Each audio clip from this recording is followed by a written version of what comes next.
Hello everyone, welcome back to my channel. I'm Bill. We are in the Fantasy Trip, the In the Labyrinth book by Steve Jackson Games. We are going over a combat, continuing the combat video series. We're going to go over pole arms for this video. The way they use pole arms in this game, I would like to use in my Pathfinder game if my players ever wanted to use pole arms, or if I needed to use some villains that used it against them, because there's a little bit more options. And then I will also add my own thoughts after this to give you all more ideas of how you can use them. So pole weapons. Pole weapons include the javelin, the spear, the halberd, the pickaxe, trident, and pike. In normal combat, these weapons do slightly less damage than regular weapons requiring equivalent strength, since they are clumsier. However, pole weapons are the only handheld weapon that can strike an enemy not in an adjacent hex. They are especially good against a charging foe or when being used in a charge. A charge attack is defined as an attack in which the attacker moves from a non-adjacent hex to a hex adjacent to its target. If you begin your move next to but not engaged with an enemy, you can move one hex away and then move back, and this is still a charge attack. Pole weapons are good either for or against charges. A pole weapon's length gives it an advantage in a charging attack situation. Therefore, on any turn when a pole weapon is being used in a charge attack or against a charge attack, or both, roll all the pole weapon results first in order of adjusted dex before resolving any other attacks.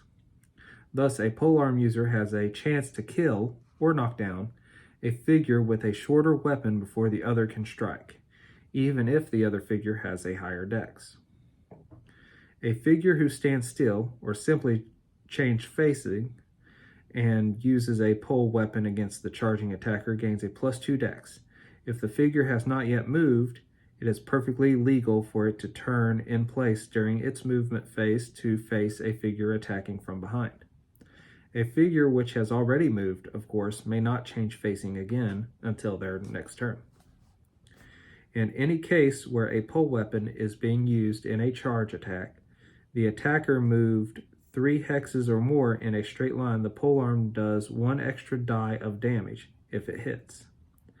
If a pole weapon is used against a charge attack, it also gets the extra die of damage, whether or not the enemy moved in a straight line. When one polearm user charges another, both results will be rolled before any other combats are resolved. The one with the higher adjusted dex will strike first, then, if he lives, the other one. When a polearm is used in regular combat, not charging, it does only normal damage and is rolled in its turn like any other weapon.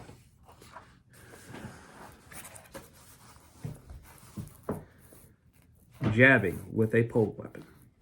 A pole weapon can be used to strike at a figure 2 hexes away. So if you're playing any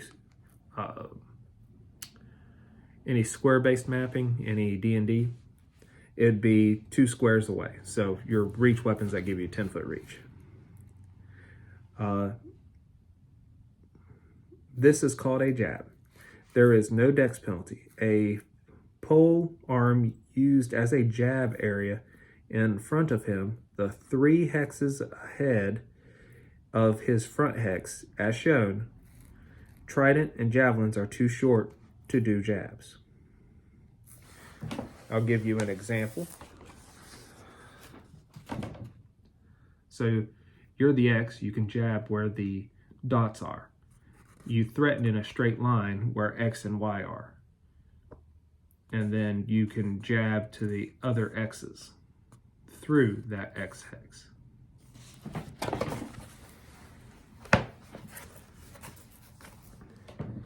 The polearm user, Ragnar, again, may jab at a foe in hex Y only if there is no one in hex X. So, where X is in the center, if no one's in hex X, in front of him, the first 5 feet in front of him, no one's there, he can jab straight behind it.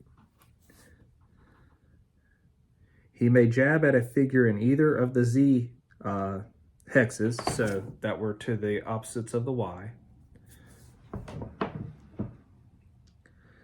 regardless of intervening figures, because he is jabbing along a line between the hexes.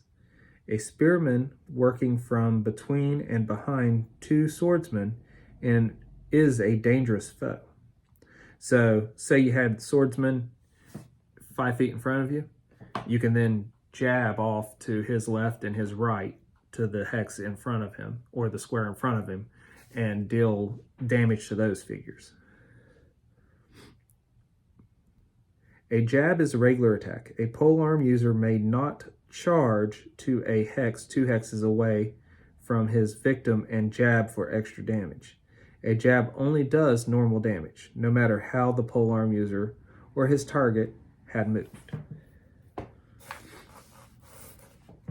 Now, in addition to all this, what I allow in my Pathfinder game and D&D games, I would allow in this game, which is that if you had this ability and the ability to use a quarterstaff, so in Pathfinder you need like 2-weapon fighting to be able to use it the way I want, you could treat your polearm also as a quarterstaff. So the end without the pointy or blade bit is your quarterstaff end. You can shrink your weapon by just grabbing it further up, and then you can hit with one side, which is your quarterstaff side, and you can attack with the blade side, but you're limited to what's right in front of you. You wouldn't be able to do that jab effect while you're doing this. But it gives you those 2 attacks that you would get for the swinging of the weapon. And you could control where you're directing that at. So quarterstaff. Famed as a hand weapon of Robin Hood and his merry men, the quarterstaff requires a strength of 11 and does 1d6 plus 2 damage. The quarterstaff may also be used to disarm an opponent at a dex adjustment of -4. So, say I had a dex of 12 and I was trying to disarm somebody, my dex would be 8. A quarterstaff user may strike at a foe's weapon. If he hits, the foe must then make his own adjusted dex roll on 3 dice. So if he has penalties for how he attacked or penalties for his armor and his dex is a little lower, he's rolling his 3 dice under that. If he misses the roll, he drops the weapon. But I also, like I was saying, I don't know if you can do that with a quarterstaff in this game, but I would allow it if I could find the rules for it. But I would allow you to attack with it like a quarterstaff and a blade weapon.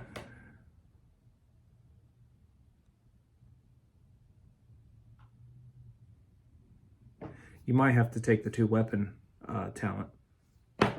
But with the quarterstaff and the 2-weapon talent, I'd allow you to attack with that back end and get that extra attack in while still attacking with the blade in. You just wouldn't have the poke ability that turn. You'd have to do the poke ability separate, so you switch your hands on it and then you're poking at the range that's further away, or you can set up against the charges and attack for the extra damage, or charge with the weapon for the extra damage. So you get a lot of variation, and that little bit that I would add to it would add a little bit more fun for playing one of those.